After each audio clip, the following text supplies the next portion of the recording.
part of the thing that keeps many Black and brown founders away from these networks, because we don't have the network. We don't know anybody that's raised money.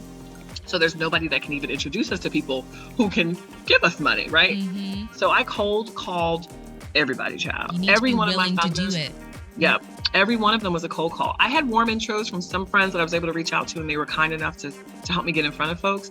But the folks who actually wrote the checks were cold calls for me. So that just goes to show that you can do it, but you have to be on it. Today's guest, Kimba Williams, and her co-founder, Dr. Barbara McLaren, met on a cruise. After they got to talking, they discovered they were both on a similar journey to eliminate toxins from all the products that they were using.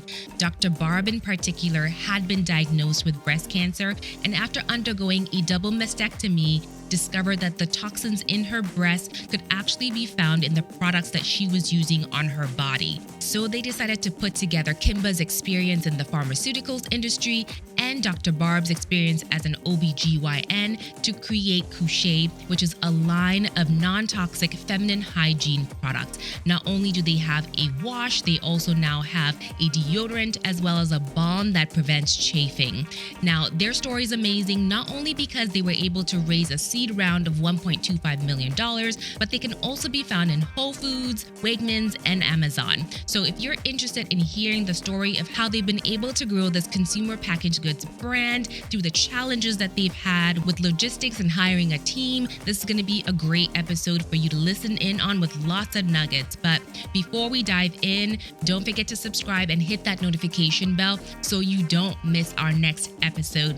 Hi there, my name is Sewa, and welcome to another episode of the She's Off Script podcast, where we help you create your own unique blueprint for business success. With that, let's dive into the story of how the Kushae brand was created. Kimba Williams, welcome to She's Off Script. Thank you for being here. Thank you, Sewa. Thank you so much for having me. So for anyone who hasn't come across you or Kushae, could you share who you are and what you do? I mean, do we have time? No. Plenty.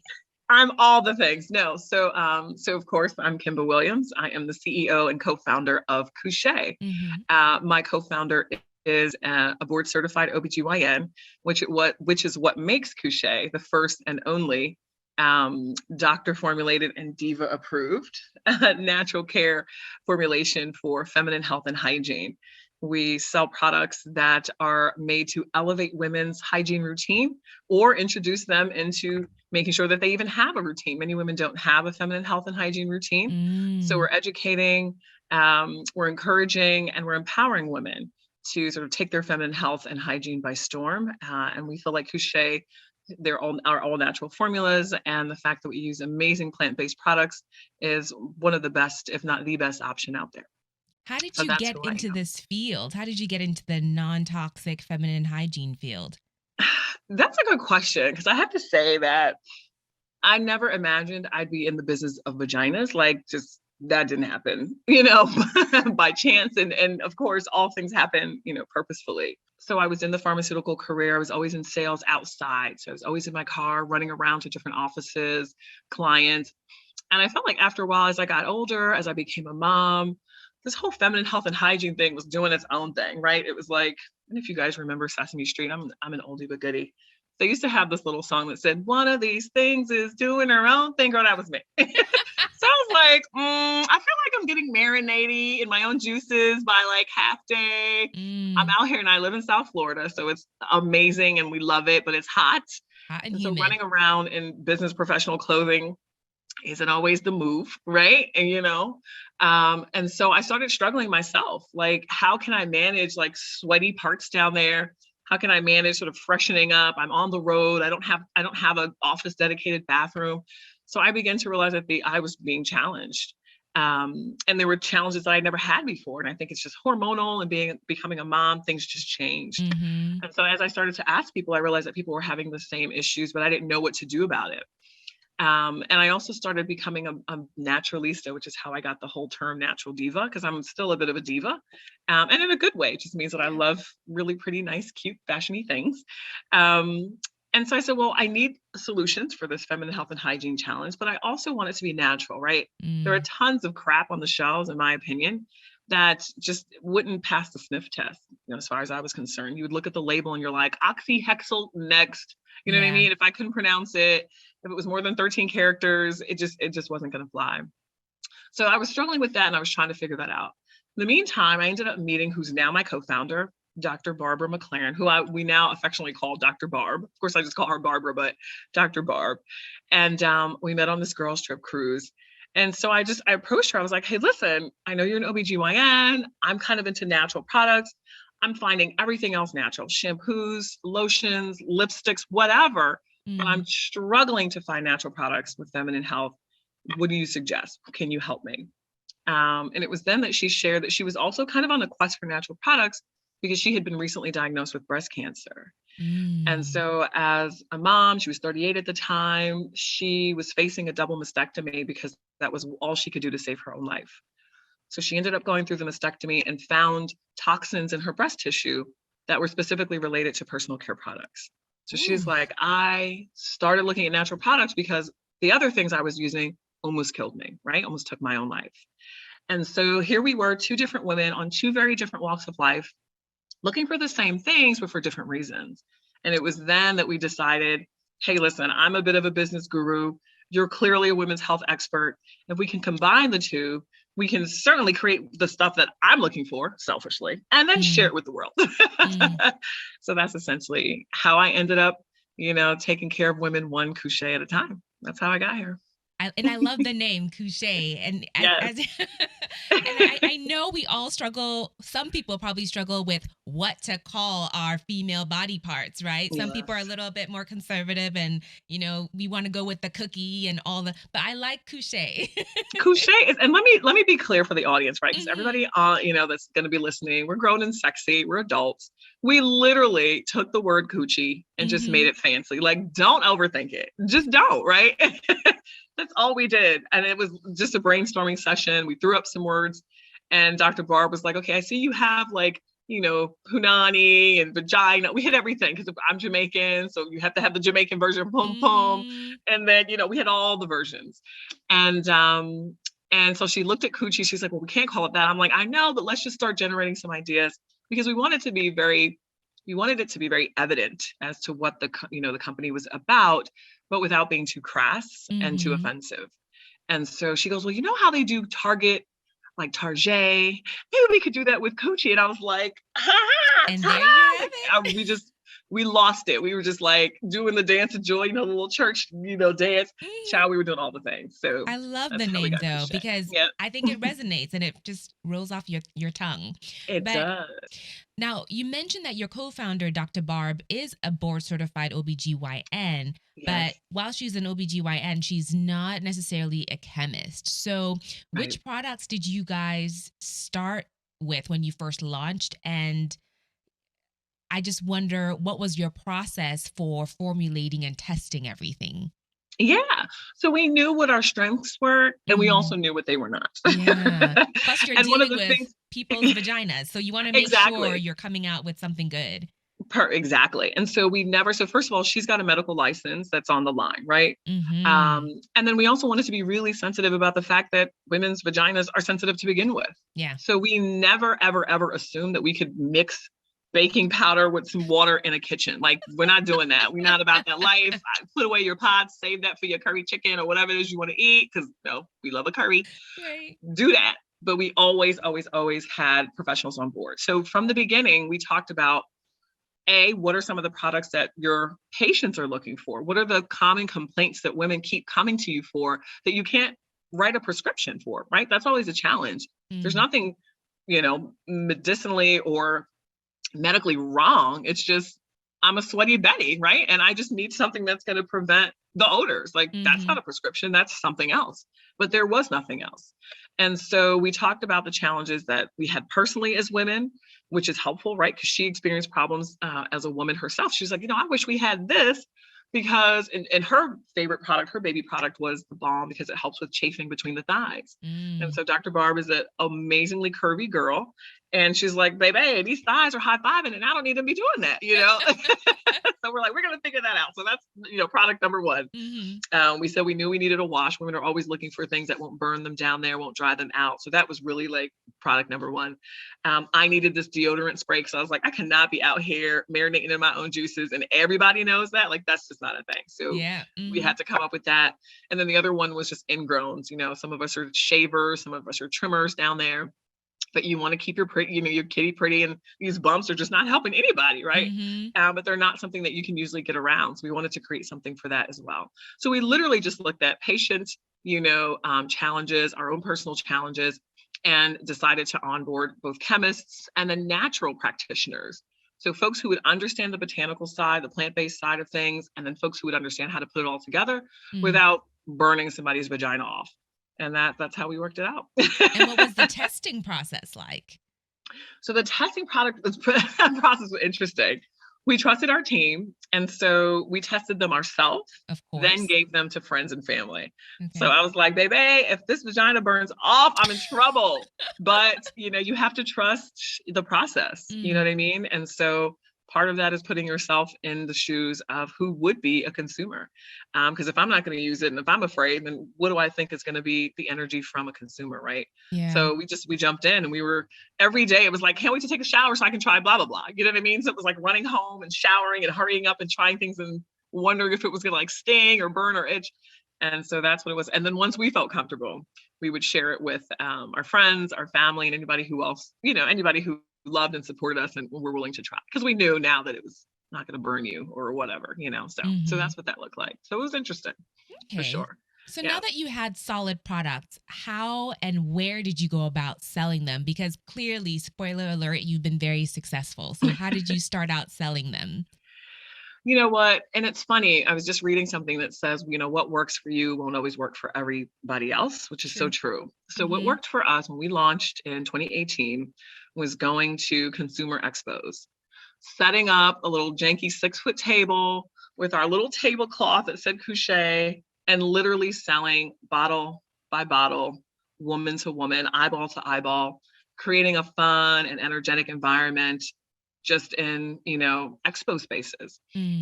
We kind of tended to target natural hair places because we felt like, you know, people who are into natural hair products have already made the leap to why natural products matter. So what we now have to convince them about is, and what we would say, natural hair, what about down there, right? So it's like you started at the top, you know, now we're here. So we gotta have this conversation. And so we would just, and I'm like the queen of monikers. So I would just come up with something, and we're like, okay, this is gonna be the moniker for the show. Let's see it. And then we were also market testing. Like, what were some of the things we said that made people come over? Did they laugh? Did they walk away? Were they offended? Da, da, da. So we used it as market testing environments. And then also literally just talk to women one by one. Hey, we've got this product. You know, what are the challenges you're having? And we said the name first, people would giggle, and then they would pull it in, right? They would pull in and would be willing to have a conversation. Because you can't just attack somebody and be like, hey, let's talk about your vagina real quick. You know, it's like, first of all, I don't even know you like that. Exactly, like you're all in my business. I need you to back up 6 feet. So at the time, of course, there was no COVID. There was no masks. So we could smile and laugh, and people, you know, felt invited. They felt welcome. We were like, listen, we have a doctor. So this is nothing outside of her purview. So if you don't feel comfortable, talk to doc. And so I think it's because of the credibility. And they, you know, they could easily Google her and realize that she was this, that, and that. So they could verify the information. We're not just two people brewing up potions in our kitchen. And no shade, but again, credibility is everything, I think, in this particular industry. You can't really trust, you know, your most sensitive parts to just anyone. That's how we started, woman to woman. And I loved it. It was so great because the things we would hear would now go into our copy on the website, right? Would now go into our FAQs, would now go into reviews. We're like, please put that on the review, because we needed to hear the voice of the people. So that's how we started. And then it took us about 2 years to get into a major retailer, and that was Whole Foods. So shout out to Whole Foods Market. We started in over 30 stores with them, and we're continuing to grow now, which is amazing. So how did you make the leap from Expos to Whole Foods? And did you do e-commerce in between? Yes. So, did I skip that? Yeah. So it was Expos, and then from day one, it was always e-commerce. But the crazy part about e-commerce is that, of course, we really couldn't afford the Facebook ads. They were super expensive back in the day because we weren't making any money at first. So we would use the Expos as sort of our lead, right? Our lead generator. And then, of course, encourage women with coupons at the expos to come back to repurchase, or to even just purchase for the first time once they had a chance to sort of do the research and read a little bit more, because people aren't always going to be comfortable with testing that ground, right? Testing that area. And so those were our lead generators, right? The expos. So it was where we would do the first sales and how we would encourage people to learn more about Kushae. And so the website was always running. And we would get so excited. We would have 1 order, 5 orders. We're like, oh my gosh, we have 5 orders today. It's so fantastic. Now we have a whole team. And it's like, if we have 5 orders, we're like, go pack it up. Something's not right. So, we celebrated the small wins. But yeah, so we used that as the lead generator for the most part. And then just stalk the hell out of Whole Foods. That's kind of how we did it. They didn't know us from Adam, but I would email and stalk people on LinkedIn, and I would just be like, hey girl, remember we met at that one convention? Girl, I was making up all the stories. She'd be like, yeah, girl, because people are ashamed to say they don't remember you. And so I just used human behavior kind of, to my advantage. Who were you emailing though? What was the job title, not necessarily the individual? So we were looking for all the buyers, right? So just any buyer in our region. And we didn't understand sort of how, the Whole Foods was, how they relegated their different regions. And I was just throwing stuff against the wall, literally. And just kept stalking them, LinkedIn. And then finally she gave me the email. And I was like, yes. And then I got, moved her over to email. So it was just a lot of LinkedIn stalking, I would say. But you do what you have to do. And so, of course, once we got on the map with them, then people were like, oh, okay, Kushae, what's up? And I can't even announce it just yet, but we've just landed another very large retailer. So we'll be in over 100 doors in the next couple of months. So we're really excited about that. So things have been rocking and rolling. We've been, featured in a number of publications, Vogue, Essence, Forbes, which was a huge one for us the other day. So thank you for your kind words. And yes, it's been a journey, but it's been a great one. So in also reading some of the articles you've had out, I think I saw that you were year over year tripling and doubling your revenue. And first of all, congratulations, because that is some great growth. But to what do you owe that growth, do you think? There's a couple of things. I think it's fearlessness around failure. So for me, I was unafraid to fail because I didn't think failure was an option. So the fact that I am responsible for the direction and the day-to-day operations of the company meant that if I made a decision, it needed to fly, right? If I made the wrong decision, then we could crash and burn. You don't want to crash and burn. And so you really have to trust yourself as a leader. And whether you have a small team, I had a team of 1 at the time. I had 1 other employee in the beginning. First, it was just me, and then it was her. And now there's, a number of us. We're in double digits now. But I think trusting your ability as a leader, being unafraid to fail, because people always say this, and it's true, if you can fail fast and you can learn and you can move forward, right? Learn something and certainly move forward. And I think it was listening and being really, really, really, really about the consumer. We made every woman that bought Kushae our priority. And people will say, from a customer service perspective, like, we kick ass. I'm not even going to take any shade or anything from that. We kick ass. And I really got that model from Zappos. I don't know if you remember Zappos, is the shoe company. They would constantly say that they were a customer service company who happened to sell shoes. And I was like, you know what? That's who we're going to be. We're going to be a customer service company that just happens to want to make sure your Kushae is okay, right? Because without that, you might have a great product, but people will not continue to come back. They won't talk about you. They won't share Kushae. It dies there. And this is such a difficult topic. It's hard to even do ads. We get kicked out by Facebook all the time because they think that our stuff is too sexually explicit, right? We can't show pictures of crotches. There's so many guardrails around us that we have to rely on our consumers to sort of do a lot of the work, a lot of the heavy lifting sometimes. So without them, we don't exist. And that's for any business, of course. Without your consumers, they don't exist. Right. But our repeat rate is ridiculous. And so we know that we're doing a hell of a good job. We happen to have the right product at the right time with the right level of service.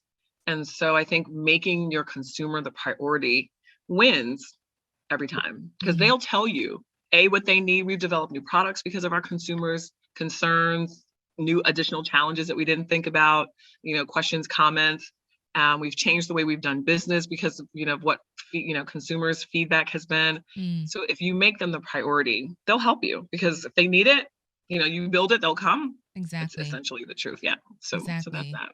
And I like the way you said you focused on customer service, because as you grow, and especially if you grow too quickly, Mhm. it sometimes impacts logistics, it impacts your operations. So, how have you been able to keep all of that at a high level as you've grown? Right. I think it starts from the very first time you receive a Kushae package. So Mm, it's different. I mean, we ship our products in pink boxes, right? In this Amazon age, people are just so used to getting Amazon brown boxes. You open it up, it might be a little piece of tissue in there, and then there's no razzmatazz, there's no razzle dazzle, there's nothing. So we started with the experience. We're like, from day one, you have to be like, okay, Kushae. Like, it needs to be okay, Kushae. It needs to be a mm-hmm. startling experience for the better, right? So we're going to start with giving you experience that you don't even expect. Nobody expects that. People expect these, post office boxes that are free, and that it just is what it is. So we start with making the first time you experience Kushae an amazing one. And then we just keep it going. Every question you might have that gets emailed into us, we have at least a 24-hour turnaround, if not the same day, right? Depending on what day it is. Mm, Our folks are not there on the weekends. So everybody's a priority. Every issue, whether it's my package is lost, I can't find this, or something happened to this, we take care of our consumers, right? We really just do. Something happens to your package, is damaged, we'll replace it. We have no problems with that. It mm, is going to be less expensive for me to fix it and make it right than it would be to lose you. We can't, yeah. we don't want to lose anybody, because once you're in, you're coming back. We already know that. We got you. We got you. We Nice. just have to make it special. And on the end of the day, we're women, right? So it's like, what would I expect? What would I want? Mm-hmm. Particularly when mistakes were made, right? We're humans. And, we make mistakes too. Maybe you ordered two, maybe you got the one, but we will always acknowledge, correct it, and then do a little bit more for you. Like, hey, that was our mistake. Here's your product, and maybe here's something in additional to just make sure that you are our priority, and Mm, there's nothing that we won't do to make sure that you're satisfied. End mm-hmm. of story. So yeah, it's just that's the difference. I think because we give a crap from Mm-hmm. beginning to end, right? And we hope that it never ends. We hope that this lifetime journey is one that we can share with them, for a long, long time. You mentioned the custom packaging. I wonder if you were impacted by some of the supply chain issues that we continue to see happening over the last couple years. Yeah, we were, but we haven't had, and knock on wood, where's the wood? We haven't had much issue with the cartons, so the custom boxes. Mm, And you'll either get a pink box that's custom, or you'll get a white box with a custom sticker. So somewhere on the box is going to be a Kushae something, a logo, which is really mm, cute. But we did have severe challenges when it came to packaging. So the actual bottles and pumps, we couldn't get them. We couldn't source them. We couldn't find. I mean, it was just, that's where we ran into problems, which meant that, regardless of what box it was in, we couldn't even give you a product, because we had all of our potions and lotions are made here in the US, which is fantastic. And we're really proud about that. So we can just keep an eye on manufacturing, and we know that all the quality, the ingredients are of quality. But what we didn't have was something to put it in, right? So we're like, we got all this mm. juice, but we got nothing, And Yeah. so it was a challenge. I mean, we didn't make our goal what was that, 2021, because of it. We still, we're 2.5 times our revenue, which was great, but we wanted more, right? We wanted it to be like 3.5 times. But we were out of packaging for about 3.5 to 4 months. I mean, it was Oh, crazy. wow. But I will tell you, there's a whole lemons to lemonade story behind that really quickly. So for our primary product, which is the feminine wash, of course, like I said, everything's made here. We couldn't source the bottle and the pump. And our bottle is cute and sexy. It's a shame I don't have one in front of me, but it's a bell curve bottle with a custom pink top. It's super cute. But that was out of the question. Mm, And so it allowed me to sort of think outside of the box, because I was like, we've got to get product to consumers. I mean, we had a pre-order list that was thousand. I mean, it was ridiculous. And we were like, wow. oh God, the pre-order list is not working out. And so I was able to find a sustainable solution here in the US. So we recreated the first sustainable refill packaging for our wash product. So Mm, now there's a beautiful pouch that can fold down to the size of a $50. that comes with the same amount or a little bit more liquid than the pump. So now that you buy one pump one time, and then every recurring order, you can just buy the pouch. So we're not wasting the plastic. We're making use of what used to be a single-use bottle, which is no longer the case. And we're also, being really, really earth-friendly from a landfills perspective. Mm-hmm. So because of the challenges, we actually made some really, really good headway into that. And we're the only ones in the feminine health and hygiene space doing anything around refill packaging, which is phenomenal. So it created innovation because of a problem. And that's typically where innovation comes from. So Exactly. I'm proud that we were able to cry for 2 seconds and then figure it out, because that's really what I'm about. I'm like, okay, let's figure this out. Mm-hmm. We're gonna make it work. That's my whole thing. We're gonna make it work. And there's so many stories out of the past few years that have come out because people's backs were against the walls and they had to figure out, what do I do? And Right. that's when you get the most creative. So thank you for sharing that side story with us. Yeah, you're sure. So for a lot of businesses, though, going into larger retailers can increase their visibility, but it also decreases their margins and as a result, their profit. So for you, how has your profitability changed now that you're in more retailers versus just selling on e-commerce? Yeah, so e-commerce is definitely our most profitable channel, of course. And then it's where we have more control, right? So anytime you add a retailer in the mix, what digs into your profitability is two things. You're probably working with a broker, sometimes not. So sometimes you are. With some of our retailers, we do not. Some of them we do, just because it's hard not to get to some of these folks without somebody that can, talk on your behalf. So that's what the brokers are for. So now they have to get a cut. And then typically to get distribution of your product, you now have to get a distribution company who will also take a cut. So in order for me to get to, let's say like a Whole Foods, I may have to have a broker who gets some. Then we go through a distribution company who gets some, and then over to Whole Foods, who also wants some because they need to make money as well, right? So you're talking about your profitability, and our profitability went down probably about 40% from e-commerce to retail. But I will say that we still are profitable in retail, and it's because we are a premium product.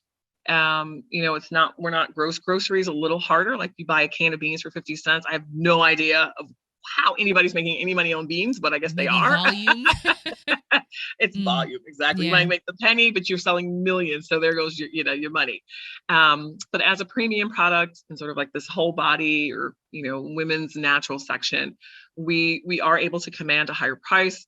It's backed by the fact that we are a physician's formula, so that also dictates the fact that we're a little bit more premium, and then we have premium ingredients. So all of that allows us to have a little bit more of a cushion, but still being able to get it to, our consumers at an affordable price without really going too high and too crazy. Because that's always the rub with natural products. How much more will you pay? But here's what I say to people all the time. You're going to pay now for either really good products, or you're going to pay later, unfortunately, sometimes with your own health, right? And so that is really up to women to make that decision. And I think they'll pay now, with Kushae. So I 100% agree, because there's some things that at my age I don't play around with. I will pay the money. Right. And we find money for what we need, right? It's crazy that women look amazing, nails done, hair did, nails did, all of this. And I'm like, okay, baby. So basically, you will find the money for what you want. And so our job is to educate you to the point where you may want something like a Kushae. And I think that if you understand what's happening to your body and you have challenges, you'll realize that Kushae is an amazing, amazing option, and probably the best. So yeah, I love to hear it. And I love to hear even more that you are profitable, because a lot of companies in the CPG, the consumer packaged goods space, aren't profitable because it takes a lot of money to have inventory, especially as more and more companies want you to stock or want to stock your products. You need money in order to buy the packaging and make more product. So I know you guys raised a $1.25 million seed round. Yes. Congratulations. Thank you. So how did you, first of all, use that seed money? And are you planning on raising more? Because I know it is a challenge to go through the fundraising process. Oh my gosh, the fundraising process, I think was the most difficult thing I've ever had to do. And I've done a lot of things, you know what I mean? How so? So, and let me just preface it by saying, Mm, just give you guys some context. So I'm a mom. I have 3 boys. I'm mm, married. I've been married for over 17 years. I'm the first in my family to go to college. Of course, I was the first in many, many rooms. Like I've done some challenging things. I've traveled the world. Listen, so I've done a lot of things, fun things, but challenging things. But this, baby, has been the most challenging. And mm, I think it's because you're fighting an uphill battle with the numbers, and the numbers don't lie, right? When they say the math ain't mathin', mm, it ain't mathin'. It's interesting to note that Black women tend to be the largest sector of women that are creating businesses, but we are mm-hmm, by far the bottom when it comes to the number of people who are actually funding us, right? So it's like, mm-hmm. that's off. Yeah. Then you're looking at the discrepancy between people who are actually writing the checks. So there are far more, folks, white folks that are writing the checks that are not necessarily into supporting Black businesses than there Mm-hmm. are Black and brown people writing the checks. Even more And than that, your product is female focused. How many females are writing the checks, that's right? the So do they trifecta of it all. understand Exactly. what you're asking for and pitching? Exactly. So these guys, again, I think I don't even know the numbers on this, but let's just say it's 90% of the funders are men. Mm-hmm. So it's like feminine hygiene, what? So again, like you said, it doesn't even make sense to them. They Like, have why is that no important? idea. Can't you just use your body wash? Doesn't it flow down there? Right. Keep it They're like, moving. Dove is not going to work. And I'm like, Right. not the Dove. Like, no. And so Mm-hmm. you have the three things going on. Black women aren't getting the money. There are no Black and not no, but there are very small amounts of Black and brown funders. And then we're also in a very feminine focused space with the majority of funders being men. So it was like, okay, baby, you want to climb this mountain? Are you sure? Right. Mm. But again, for me, failure is not an option. And I knew that women had done it. I had gone through an amazing program, which I'm so sad is doesn't even exist, Founder Gym. They were Yeah. fantastic in teaching me how to talk the talk, walk the walk, and really understand what it meant to raise capital and how to do it. And so I went from January of 2021. I was like, I hate the idea of capital. I want to keep all of the business to ourselves. Nobody needs to bother us. We're doing just great bootstrapping it. Then by March, I was like, we're probably not going to make it. Because again, it was like this new year, things are booming along.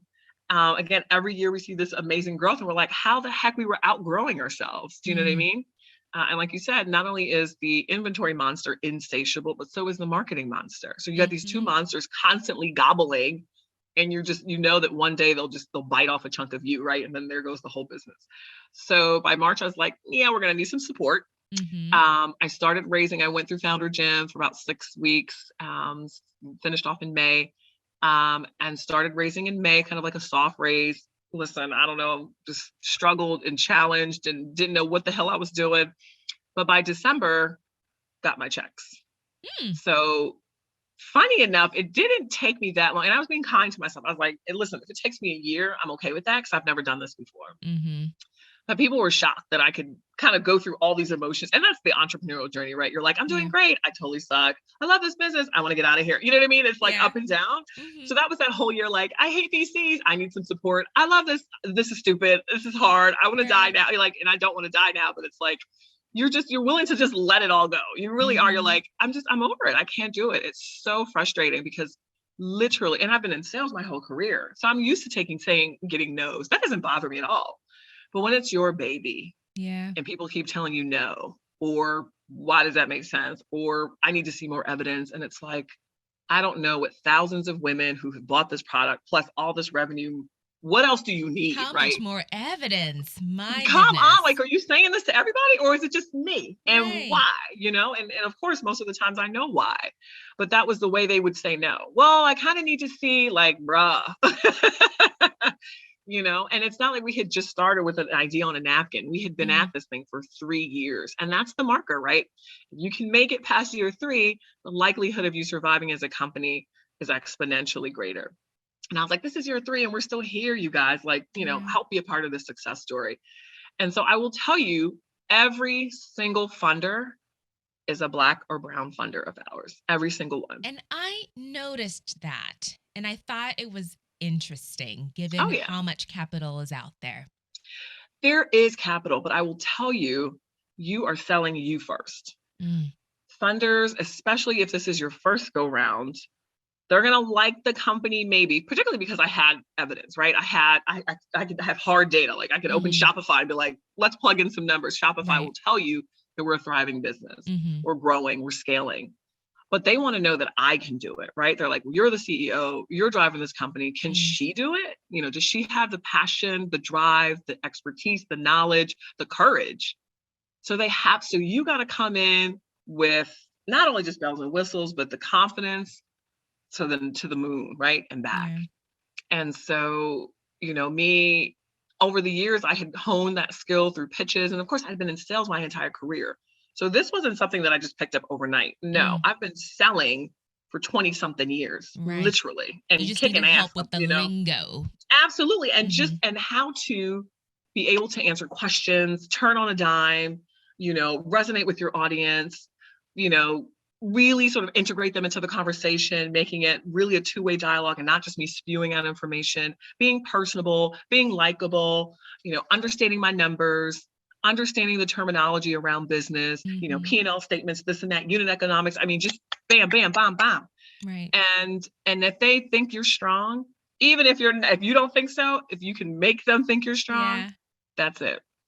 But you have to believe that. You have to believe that you are. Otherwise, it'll show. It'll be very obvious. You know, and I think the fact that we were in a pandemic and I could Zoom and video everybody was great, because typically you have to go fly out and meet these people, which is very costly. You know what I mean? So that was a bit of a feather in our cap, a little notch on our belt that we could do a lot of this through Zoom.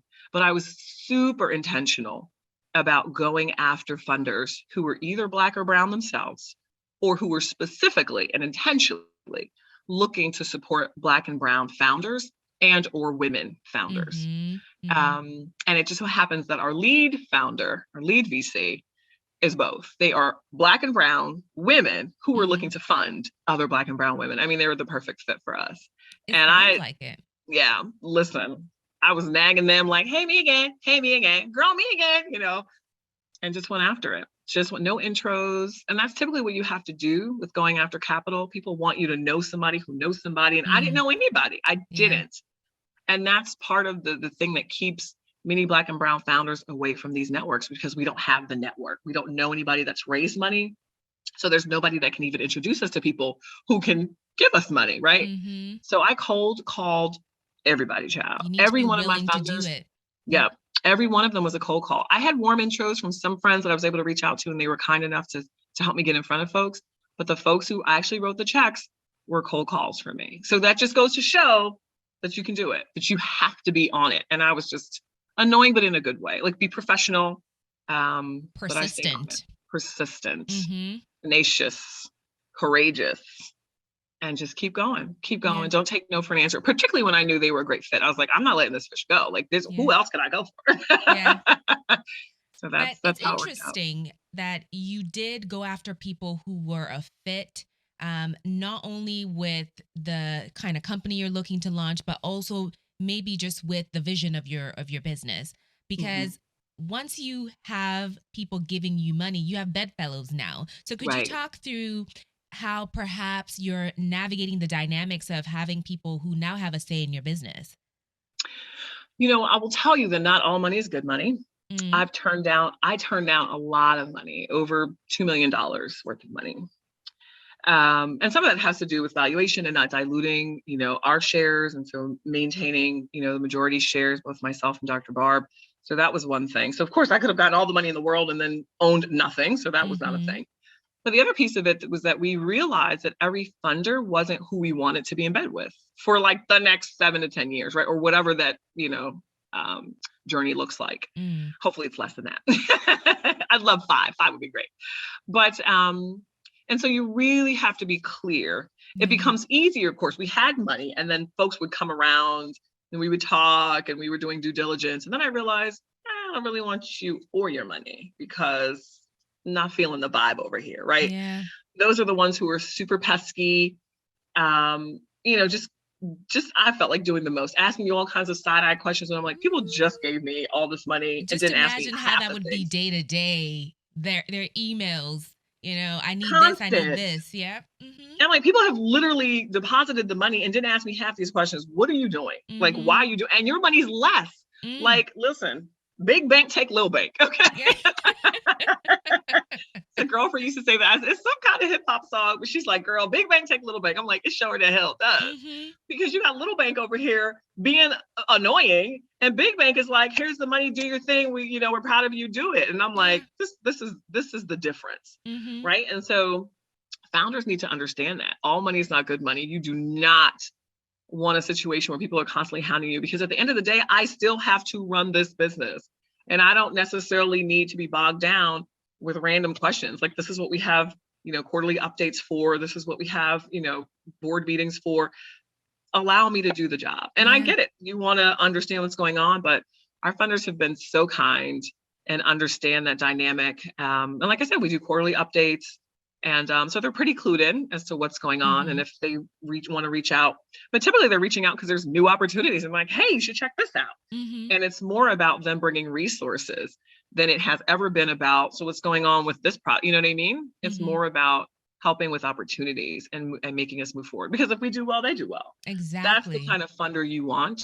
And you'll know, like I'm telling you, this gut and sixth sense of ours is amazing. If people would just hear it and Yeah. just be aware of it, you'll absolutely know. And it's hard if they're the first and you're like, oh no, I really need it.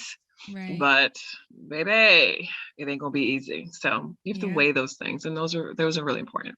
And you mentioned that they're there because they also want to do well. So Mhm. people are giving money because they're looking for some sort of a return on their investment. Yeah. And that comes when you sell. So are you open to selling your business eventually?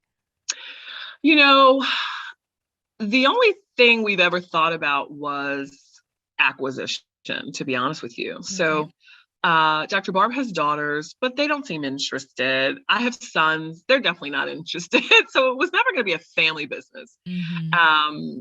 And so we weren't sure that we wanted to ever IPO, and that could be something that's on the table. So there could be, an IPO, something in our future.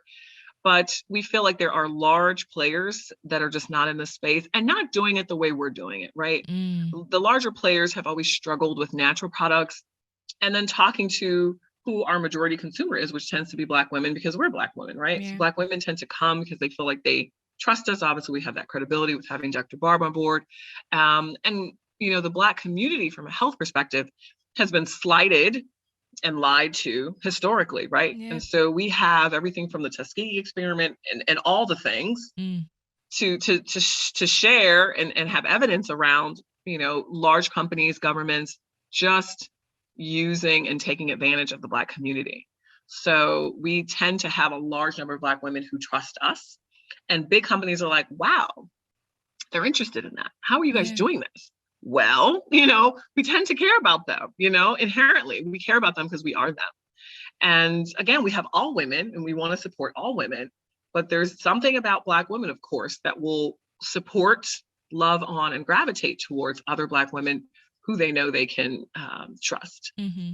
And that's a gap in many of these large corporations, pipelines, and they're looking hard. So we're like, okay, we'll write this check and we can get it now.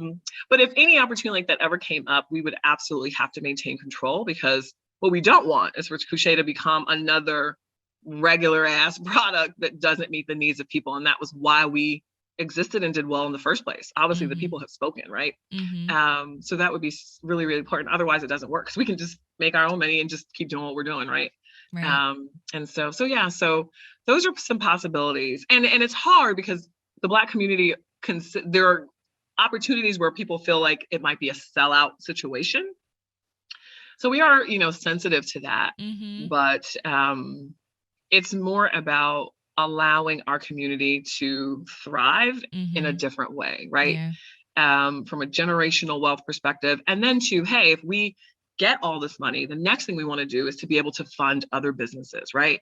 And so Exactly. become the funders we were looking for. Right. And Which so I know some that's other how. Black companies who've been purchased have done as well. So I think that would be a great opportunity to give back. Absolutely. Mm-hmm. Yeah. To now start writing the checks. And so Yeah. now we can help you guys get to where we are and continue that cycle. Exactly. So that's how we feel like we can, build this whole generational wealth, not just for our families, Mm-hmm. but for, For others as help well. dozens and hundreds of families to come, the things that we want to do and that we wish, others can do for so many more that really need it. So yeah. Oh, I love to hear it. So for anyone who's hearing your story and really wants to support, where can we find you? Where can we get your products?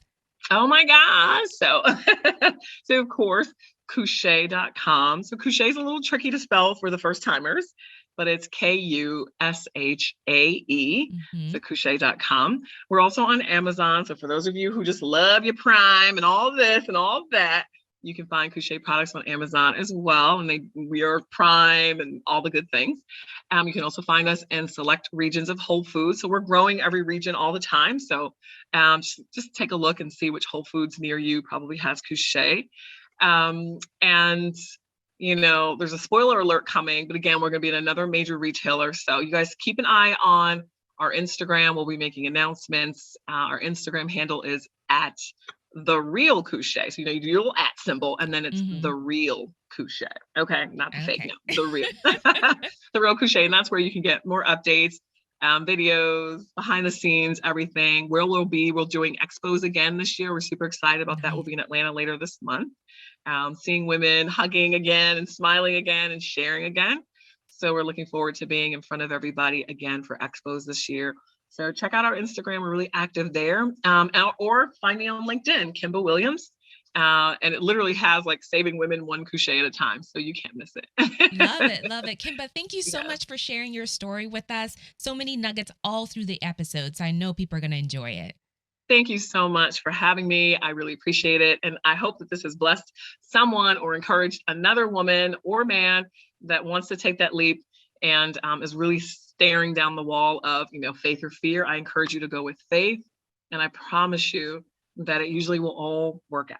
If you enjoyed my conversation with Kimba, I want to remind you that we have over 160 audio episodes you can binge listen to on she'soffscript.com or anywhere else audio podcasts are available. Before you head out, though, don't forget to subscribe and hit that notification bell so you don't miss our next episode. All right, we'll see you right back here next week. Bye.